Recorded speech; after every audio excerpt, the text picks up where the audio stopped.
आज 14 मई है। इलेक्शन करवाने की सुप्रीम कोर्ट की डेडलाइन है। सुप्रीम कोर्ट के हुक्म के मुताबिक आज पंजाब के इलेक्शन होना थे, लेकिन हुकूमत की ढिठाई बरकरार है। अदालती हुक्म की खिलाफ वर्जियां जारी हैं।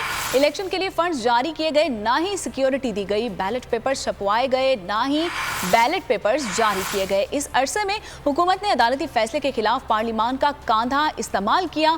फंड्स के इजरा के खिलाफ कौमी असम्बली से 2 करारदादें भी मंजूर करवाई। आगे क्या होगा, पूरी कौम की नजरें सुप्रीम कोर्ट पर जम गई हैं। इंतखाबात के फैसले पर नजरसानी दरखास्त इलेक्शन कमीशन ने दायर की थी। चीफ जस्टिस की सरबराही में कल 3 रुकनी बेंच केस की समाअत करेगा और समाअत में सुप्रीम कोर्ट का फैसला आइन की बालादस्ती का फैसला होगा।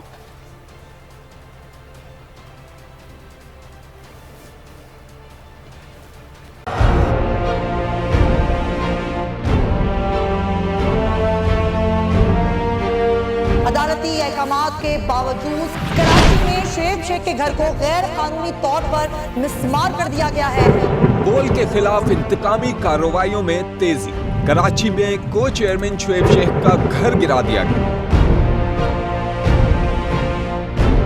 बोल के खिलाफ इंतकामी कार्रवाइयों का सिलसिला जारी है।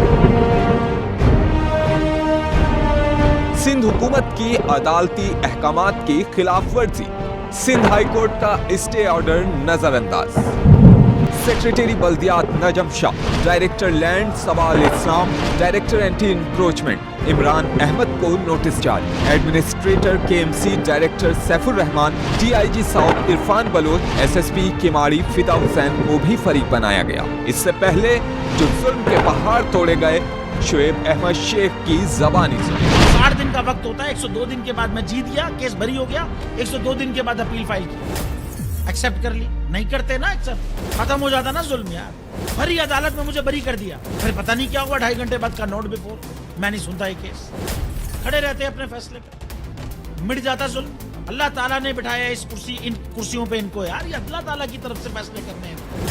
तो या तो ये फैसले आएंगे, जुल्म मिट जाएगा, या कौम खड़ी हो जाएगी जुल्म के खिलाफ। हर मुश्किल के बावजूद बोल हकीकी सहाफत करता रहेगा।